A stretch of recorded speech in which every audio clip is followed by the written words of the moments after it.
She said it right there at the Christmas dinner table, in front of my son, my brother, his wife, and my 2 grandchildren. You've always made everything about yourself. You know that, right?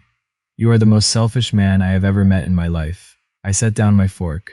Not fast, not slow. I just set it down, the way you do when you've decided something. And I looked at her, my daughter-in-law of 6 years, sitting at a table in a house she had never once asked whose name was on the deed. I said, "Is that right?" Not a question. Just 2 words, quiet enough that my brother across the table had to lean forward to hear them. She kept going. She always kept going. Your son has bent over backwards for you his entire life, and you have never once appreciated him. Never. Not once. My son, Owen, he was looking down at his plate. My granddaughter, who had just turned 4, was pushing a piece of carrot around with her finger, oblivious. My grandson was asleep in the other room. I picked my fork back up. I cut a piece of turkey, and I said nothing else for the rest of that meal, because I already knew something she didn't. My name is Warren, and I am 61 years old. I spent 32 years working maintenance and operations for a regional power utility in northern Ontario. Not glamorous work. Cold in the winter, loud in the summer, and the kind of job where you age in your knees and your lower back before you age anywhere else. But it was honest work, and it paid well, and I saved carefully, the way my father taught me. My wife Sandra, not my wife anymore, she passed 8 years ago from a cancer that moved faster than anyone expected. She was the one who said we should buy the second property. This was back when Owen was still in university, before he met the woman who would eventually stand up at my Christmas table and call me selfish. The property was a bungalow, about 40 minutes north of where I lived, on the edge of a small town, not fancy. 3 bedrooms, single-car garage, a backyard that backed onto a tree line. Sandra had grown up in a house that looked almost exactly like it, and I think that's why she wanted it. We bought it, fixed it up slowly over a few years, and when Sandra got sick, finishing the renovations became the thing I did on weekends when I needed to keep my hands busy and my mind from going somewhere I couldn't come back from. After she died, I had 2 properties, a house I lived in and a bungalow sitting empty. Owen finished his degree, got a job in environmental consulting, and started dating a woman named Petra. I liked her fine at first. She was smart, worked in HR at a manufacturing company in Sudbury, and she had strong opinions about everything, which I didn't mind because my wife had too. Owen was 28 when they got serious, 30 when they got engaged, and 31 when they got married at a small ceremony out near Parry Sound on a Saturday in September. I paid for a good portion of the wedding. I mention that not to hold it over anyone, but because it becomes relevant later. About 3 months after the wedding, Owen called me on a Sunday evening. He sounded like he was choosing his words carefully, which was never a good sign with him. He got to the point eventually. They were looking at buying a place. The market in Sudbury had gotten rough, and they were wondering if maybe, just temporarily, they could stay somewhere that wasn't a 1-bedroom apartment while they saved up. I asked him what he was thinking. He said they'd looked at renting, but rentals near Petra's office were expensive. And if they could maybe stay somewhere for a year, just a year, they could put away enough for a solid down payment and not be stretched thin on a mortgage from day one. I thought about it for a few seconds. Then I said, "What about the bungalow?" Silence. "The one up north?" "Yeah." Another silence. I could hear him breathing. "Dad, we couldn't ask you to." "You're not asking," I said. "I'm offering. Come up and look at it. If it works for you and Petra, you can stay there while you save. No rent. Just keep the place up, pay the utilities, and when you're ready to move on, you move on." He said he'd talk to Petra. Petra agreed.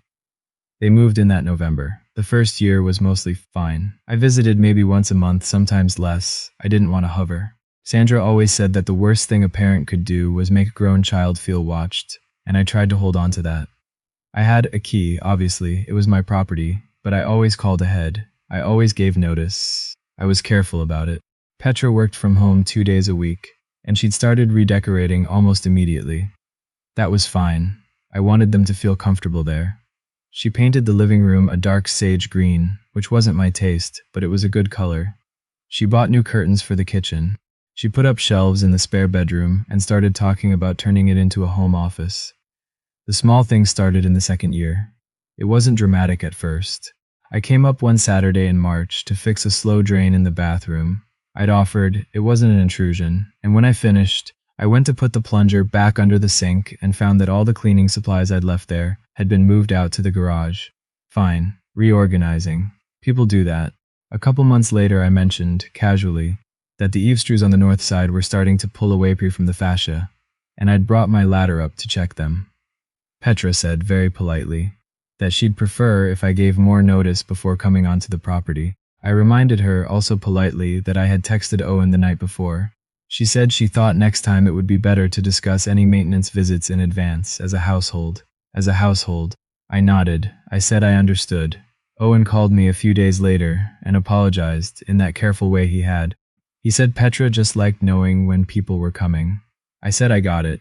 I said it was fine. It wasn't fine. But I didn't say that. By the third year, there had been a baby, my granddaughter Molly, and the change that a baby brings to a household also seemed to change something in Petra. She stopped being merely particular and started being something harder to name. Distant. Pointed. The way she said, "Thanks for coming by," when I visited started to sound like something else entirely. I noticed that she'd stopped calling me by name. She used to call me Warren. Then it became nothing. She just spoke to me without a greeting, or talked to Owen about me in the third person even when I was standing there. Does he want tea? Like I'd become a visiting appliance. Owen noticed too. I could tell by the way he'd cut in smoothly when she said things like that, redirecting the conversation. He was working hard to keep the peace, and I felt for him.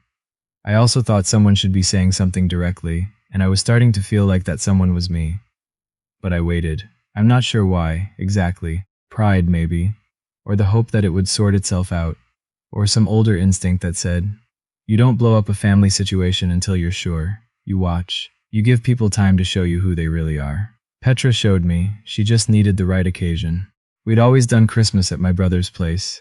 His name is Ray, and he lives about 20 minutes from where I grew up. His wife, Denise, is the kind of person who starts planning the Christmas menu in October and genuinely enjoys it, which means the rest of us show up and eat well and don't have to organize anything. It works. That year, Owen and Petra drove down with Molly, who was 2.5 by then, and their second baby, Theo, who had been born in October and was still at the stage where he mostly slept and made small, indignant sounds. Dinner was good. The table was full.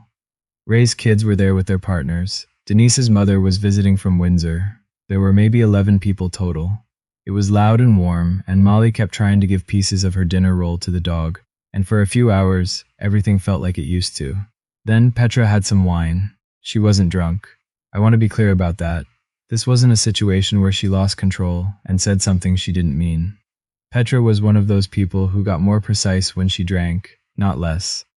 Like alcohol filed down whatever small social buffer she normally maintained and left only the sharpest version of her thoughts. We'd been talking, a few of us, about the housing market. This came up at every family gathering that year. Everyone had a story about prices or interest rates, or someone they knew who couldn't afford to stay in the city. Ray mentioned that he and Denise had been lucky to buy when they did. Someone else mentioned that first-time buyers were in a brutal position. Petra said, "We've been ready to buy for over a year now." Something shifted at the table. Owen went very still. She said, "We've actually been ready for a while. We've got the down payment. We've done the pre-approval. But every time we start looking seriously, there's some reason it's not the right time." She was looking at me when she said it. I said, "Okay." She said, "I just think it's worth being honest about the fact that having access to a free place to stay doesn't always feel like the gift everyone assumes it is." Ray's wife stopped serving herself potatoes. Petra kept going. "I think it can actually create a kind of dependency, and I think it can sometimes be used, maybe not consciously, to maintain a certain kind of control over people." The table was quiet now. Even the dog had stopped moving. Owen said quietly, "Petra." She said, "I'm just being honest." I looked at her. She was looking at me with an expression I can only describe as satisfied, like she'd been waiting a long time to say this in a room full of witnesses. I said, "Can I ask you something?" She said, "Of course. Have you and Owen ever sat down and talked through what your financial picture would look like if you'd been renting in Sudbury the last 3 years? She blinked. "What do you mean?" "I mean rent. Utilities on a rental.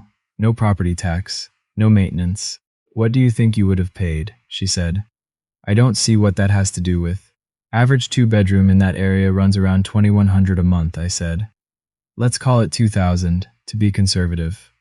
3 years is 36 months. That's about $72,000 you didn't spend." Nobody said anything. "Your down payment," I said. The one you've had ready for a year. How much is it? Owen was looking at me now. His face was hard to read. Petra said, "That's not." "Is it around 70,000? I asked. "Give or take."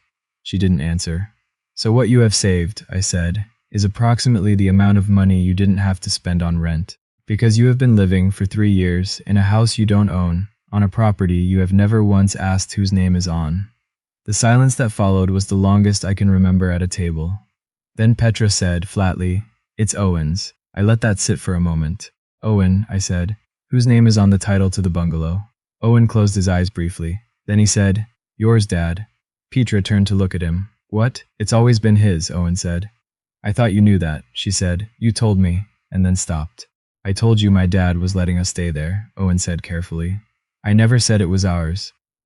The look on Petra's face was something I haven't been able to fully describe since, even to Ray, who watched the whole thing and still brings it up sometimes. It was the look of someone who had been operating for 3 years on an assumption so large she'd never thought to check it, and who now understood that the ground she'd been standing on was not what she thought. She stood up, said she needed some air, went to the back porch. Owen looked at me. I looked at him. Ray very carefully refilled his wine glass. Denise said, "Who wants more stuffing?" Owen followed Petra outside about 10 minutes later. I helped Denise clear some plates. Ray's youngest started telling a story about something that happened at work that had nothing to do with anything. And gradually the table remembered how to breathe. I checked on Theo, who was asleep in the back bedroom in his car seat, bundled up in a snowsuit even though the room was warm because Petra always overdressed him. He was fine. He had one small fist curled up near his chin, and his eyelashes were doing that tiny flutter that babies do in light sleep. I stood there for a minute, just looking at him. Molly came and stood beside me. She said, "Baby sleeping?" I said, "Yeah, buddy, baby's sleeping." She put her finger to her lips and made an exaggerated shushing noise, then looked up at me to see if I'd appreciated it. I had Owen and I talked a week later. He called on a Tuesday evening, after the kids were down, and we talked for almost an hour. He was honest with me in a way that I appreciated, even when it was hard to hear.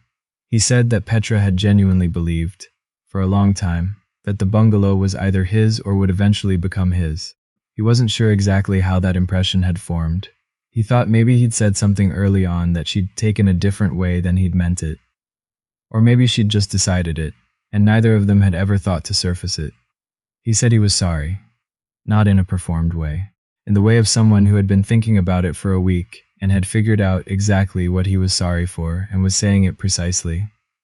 I told him I appreciated that. I also told him that I'd been thinking about what I wanted the arrangement to look like going forward, and that I thought it was time to talk about a new plan. Not because I was angry, I genuinely wasn't, or at least I wasn't anymore, but because I thought the current situation wasn't working for any of us, and that included him and Petra, even if neither of them had said so directly. We talked through a few options. By the end of the call, we had agreed that they would start looking seriously at buying in the spring, that I would give them until the end of April, and that in the meantime, the arrangement would continue as it had been, but with a written understanding.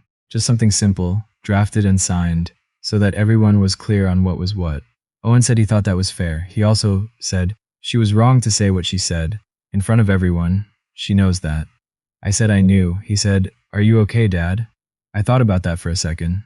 I was sitting in my kitchen with a cup of tea that had gone cold, looking out at the backyard, which in December is just brown grass, and the bare branches of the 2 maples Sandra planted the year we moved in. "Yeah," I said, "I'm okay." And I meant it, mostly. They bought a place in May. A semi-detached on a quiet street in Sudbury, 3 bedrooms, good school catchment for when Molly was old enough. Owen sent me the listing before they made an offer, which I thought was a kind gesture. I told him it looked solid. I meant that too. Moving day, I drove up with my truck and helped load boxes. Petra and I didn't talk much, but we were civil. Careful with each other, the way you are after something has happened that you're not going to pretend didn't happen, but also aren't going to keep picking at. She thanked me at the end of the day, when the truck was empty and the bungalow was quiet again. I said, "Take care of yourself." She nodded. Then she went to her car. I walked through the bungalow alone after they left. The sage green walls were still there. She'd offered to repaint, but I told her not to bother. I stood in the kitchen for a minute. The light comes in through the east window in the late afternoon and hits the linoleum in a way that Sandra always liked. I'd never told anyone that. I'd just always noticed it myself. I locked up. I drove home. The bungalow is rented now to a young couple, a teacher and a nurse, who pay $1,200 a month, keep the lawn up, and text me if anything needs fixing. They have a dog, a gray one with a white chest, who I see in the backyard sometimes when I come by to check on things. Owen calls every week or two. I see the kids every couple months. Molly has started calling me by my name instead of Grandpa, which I find hilarious, and Owen finds mortifying. Theo is starting to walk and has opinions about everything, which I've been told runs in the family. At Easter, Petra and I were in the kitchen at Owen's new place, and she asked me if I wanted to stay for dinner. Not stiffly.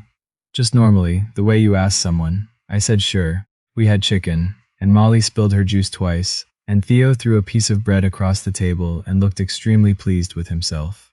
It was a good evening. I didn't need it to be more than that, and I think, finally, neither did she.